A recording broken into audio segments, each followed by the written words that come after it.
আজ সকাল সকাল হাঁটতে বেরিয়ে বেশ ভালো লাগছে। হ্যাঁ, এর আগে কোনোদিন সকাল 6টা ঘড়িতে দেখিসনি, তাই না চিকু? আমি ভোরবেলা উঠি না। আর কেন উঠতে যাব? আমি কি কাকপক্ষী নাকি যে ভোরবেলায় উঠে দানা খুঁজতে যাব? গুড মর্নিং মজুমদার কাকু। Good morning inspector uncle. আপনারা এত সকাল সকাল এখানে? বাচ্চারা, good morning. Very good morning mister Bhattacharya. Good morning. আপনারা দুজনেও মর্নিং ওয়াকে বেরিয়েছেন নাকি? মর্নিং ওয়াক বলে নয়, লাস্ট দুদিন ধরে দিন রাত শুধু ওয়াক আর ওয়াক করে যাচ্ছি। কেন, কাজের খুব প্রেশার আছে বুঝি? বলাগড়ের মিউজিয়ামে চুরি হয়েছে। সে কি কথা? মিউজিয়ামে চুরি হয়েছে অথচ কোনো খবরে শুনলাম না তো? এখনো মিডিয়াকে কিছু জানানো হয়নি, আমরা আনঅফিশিয়ালি তোমাদের জানালাম। কিন্তু কি চুরি হয়েছে মিউজিয়াম থেকে? মিস্টার ভট্টাচার্য, আপনি তো জানেনই মিউজিয়ামটা বলাগড়ের জমিদারের প্রতিষ্ঠা করা। জমিদার বাড়ির বিভিন্ন মূল্যবান জিনিস ওই মিউজিয়ামে রয়েছে। হ্যাঁ, দুদিন আগে কমিশনার স্যার ডেকে পাঠান আমাদের। উনি আমায় জানান বলাগড় জমিদার বংশের বর্তমান প্রজন্ম প্রতাপাদিত্য রায়চৌধুরী ওনাকে ফোন করে মিউজিয়ামে চুরির কথা জানিয়েছেন। মিউজিয়াম থেকে চুরি যাওয়া অষ্টধাতুর মূর্তিটার বর্তমান দাম প্রায় 2.5 থেকে 3 কোটি টাকা। ইন্সপেক্টর চক্রবর্তী, এই কেসের দায়িত্ব আমি আপনাকে দিলাম। যত তাড়াতাড়ি সম্ভব বলাগড় মিউজিয়ামে চুরির কেসটা আপনাকে সলভ করতে হবে। আর এই কেসে আপনাকে সাহায্য করবে মিস্টার মজুমদার। Yes sir. আপনি বুঝতেই পারছেন প্রতাপাদিত্য রায়চৌধুরী কতটা ক্ষমতাবান একজন ব্যক্তিত্ব। উনি এই চুরির বিষয়টা পুরোটাই গোপন রাখতে চান। ইয়েস স্যার, আমি আজ থেকেই কাজে লেগে পড়ছি। ওকে। ওখানকার সিকিউরিটি গার্ডেরা কি বলছে? তারা কিছু জানে না? তাদের বক্তব্য তারা চুরির বিষয়ে কিছুই জানে না। তোমরা অষ্টধাতুর মূর্তি চুরির সম্বন্ধে কিছু জানো? না স্যার, আমরা এই ব্যাপারে কিছুই জানি না। কিভাবে চুরি হলো আমরা বলতে পারবো না। তবে সেদিন ডিউটিতে 8 জন সিকিউরিটির বদলে 3 জন সিকিউরিটি ছিল। মিউজিয়ামের মধ্যে থেকে অষ্টধাতুর 2.5 থেকে 3 কোটি টাকা দামের মূর্তি চুরি হয়ে গেল, অথচ কেউ কোনো শব্দই পেল না। এটা কি করে সম্ভব? আচ্ছা, আমরা কি আপনাদের সাথে মিউজিয়ামে যেতে পারি? আসলে আমার মাথায় বিভিন্ন প্রশ্ন আসছে, যেমন মিউজিয়ামের এত টাইট সিকিউরিটির মধ্যে দিয়ে চোর মিউজিয়ামে ঢুকলো কি করে? মিউজিয়ামে তো চারিদিকে অ্যালার্ম লাগানো থাকে, তাহলে একটা অ্যালার্মও বাজলো না কেন? আর যদি সেটা বেজে ছিল, তাহলে কোনো সিকিউরিটি গার্ড তৎক্ষণাৎ সজাগ হয়ে গেল না কেন? চলুন এবার মিউজিয়ামে যাওয়া যাক, ওখানে অনেক প্রশ্নের উত্তর পাওয়া যাবে। কিন্তু তার আগে আমরা রাধাকৃষ্ণ মিষ্টির দোকানে যাব। ইন্সপেক্টর আঙ্কেল আর মজুমদার কাকু, আপনারাও চলুন, না খেলে মাথা ভালো কাজ করে না। হ্যাঁ, খিদে তো পেয়েছে। চলো তাহলে একসাথে সবাই মিলে আগে খাই, তারপরে এগোবো।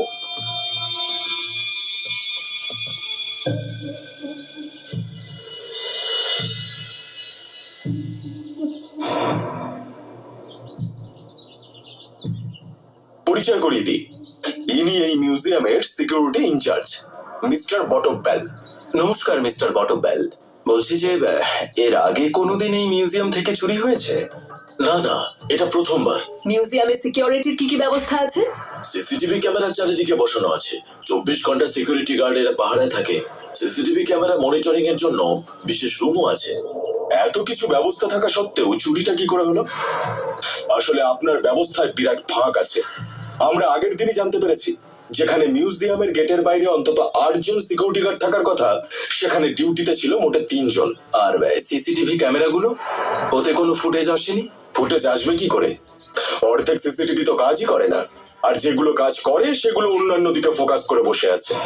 সব থেকে বড় কথা, যেখানে মিউজিয়ামের সবচেয়ে দামি অষ্টধাতুর মূর্তিটা রাখা, সেটার আশেপাশে কোনো সিসি ক্যামেরাই নেই। এই আপনি সিকিউরিটি ইনচার্জ? কিন্তু স্যার, এতে আমার কোনো দোষ নেই।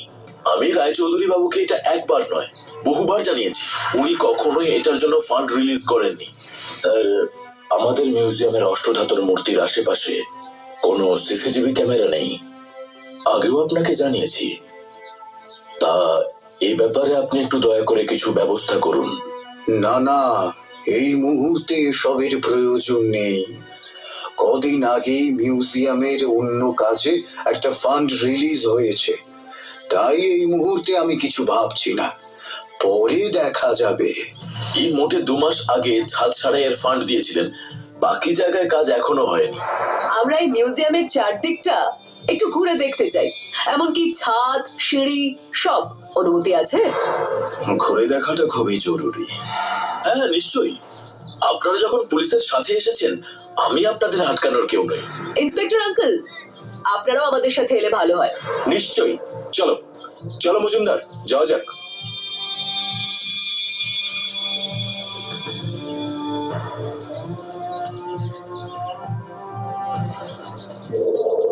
সেদিন রাতে চোর মিউজিয়ামে ঢুকলো আর মিউজিয়ামের সবচেয়ে দামি মূর্তিটা চুরি করে নিয়ে চলে গেল, অথচ আপনারা কেউ কিচ্ছু টের পেলেন না।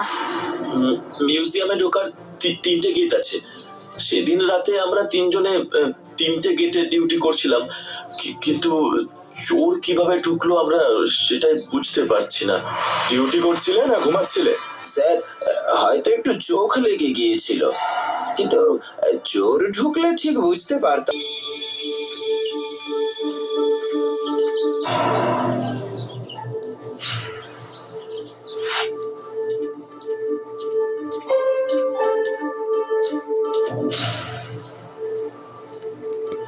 সবাই একবার এদিকে এসো।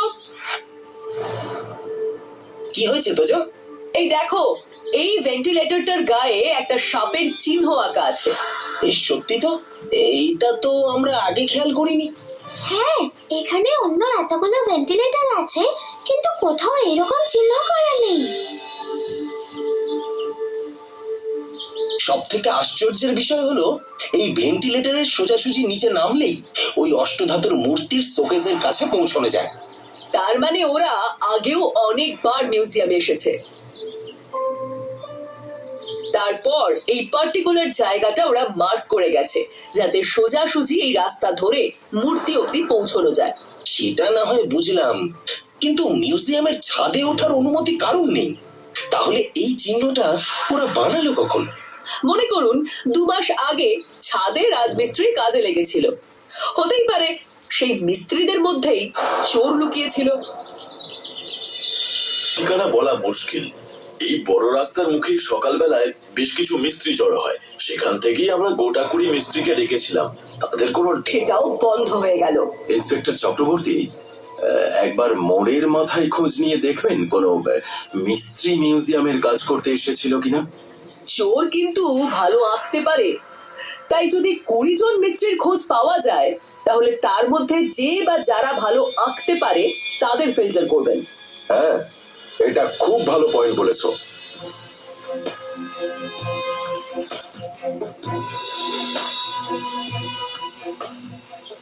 আজ সকাল থেকে দিনটা খুবই ঘটনাবহুল কাটছে। এবার বাড়ি গিয়ে স্নান খাওয়া করব।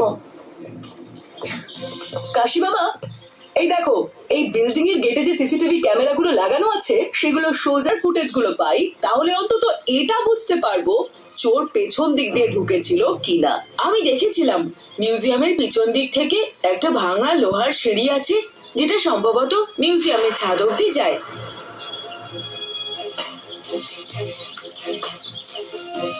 তাই নাকি? তাহলে তো এই ফুটেজটা আমাদের জন্য খুব কাজ বলবো।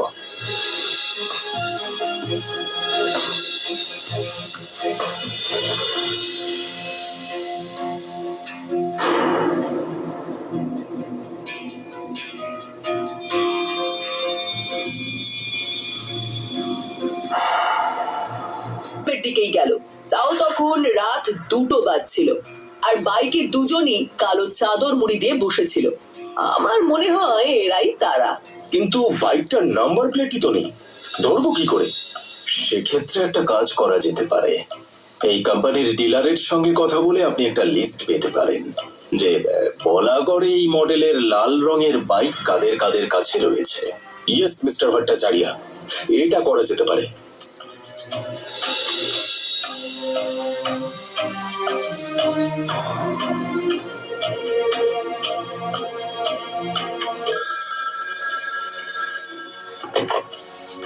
হ্যালো, বুঝলি তোজো, ইন্সপেক্টর চক্রবর্তী ফোন করেছিলেন। জানালেন যে ওই মডেলের লাল রঙের বাইক বলাগড়ে 4 জনের কাছে আছে। তারা খুবই সাধারণ মানুষ, এদের কোনো ক্রিমিনাল রেকর্ডও নেই। সকলের বাইক বাড়িতে তাদের কাছেই রয়েছে, রিসেন্টলি চুরিও হয়নি। আর তাই এই বাইকের সূত্র ধরে চোর অব্দি পৌঁছানোর রাস্তাটাও আমাদের বন্ধ হয়ে গেল। একটার পর একটা রাস্তা বন্ধ হয়ে যাচ্ছে। হ্যাঁ, ওদিকে আবার রাজমিস্ত্রিদের কিন্তু কোনো খোঁজ পাওয়া যায়নি। আমার মনে হয় ওই মূর্তির ছবি দিয়ে বিশেষ বিজ্ঞাপন মিডিয়াতে ছড়িয়ে দেওয়া উচিত, তাতে যদি ওই চোরগুলো একটু ভয় পেয়ে যায়। এক্স্যাক্টলি, এই কথাটা আমিও ইন্সপেক্টর চক্রবর্তীকে বলেছি। দেখা যাক কি হয়।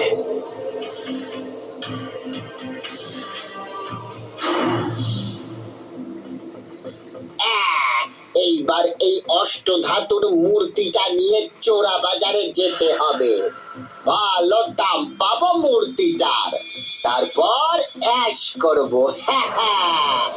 হ্যাঁ ওস্তাদ, আমারও তাই মনে হয়। কত পাবো বলো তো? 4-5 কোটি পেয়ে যাবো। হ্যাঁ হ্যাঁ, ও কোনো ব্যাপারই নয়। 5 কোটি পেলে তোকে 2 কোটি দেব, আর আমি 3 কোটি নেব। তারপর দেশ ছেড়ে অন্য দেশে চলে যাবো। হ্যাঁ, তখন তো আমাদের কাছে পয়সাই পয়সা, যে দেশে খুশি সেই দেশে থাকবো। হবে হবে, সবার আগে আমাকে মূর্তিটা বেচতে হবে।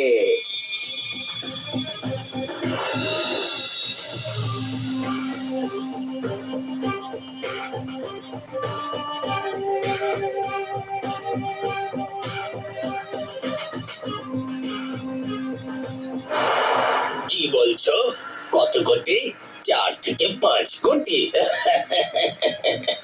এই মূর্তিটার জন্য খুব বেশি হলে 20 লাখের বেশি পাবে না। সে কি কথা, 20 লাখ?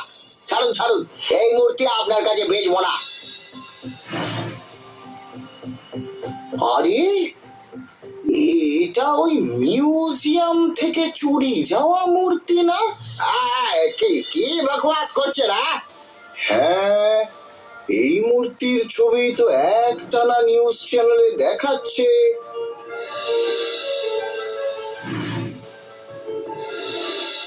এটা খুব জটিল কেস হয়ে গেল ওস্তাদ।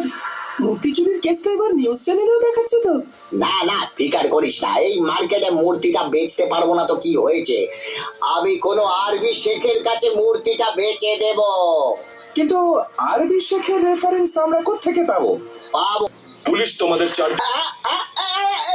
এটা কি করে হলো? পুলিশ এখানে কি করে হলো? কার্তিক ভাই, তুমি আমাদের ধোকা দিলে। আমার কিছু করার নেই মিয়া, আমি পুলিশের খবরই। দেখলে ওস্তাদ, দেখলে তো? এই জন্যই আমি তোমায় সেদিন রাস্তায় দাঁড়িয়েই বারবার বলেছিলাম, তোমার এই হাত কাটা কার্তিককে এই চুরির কেসে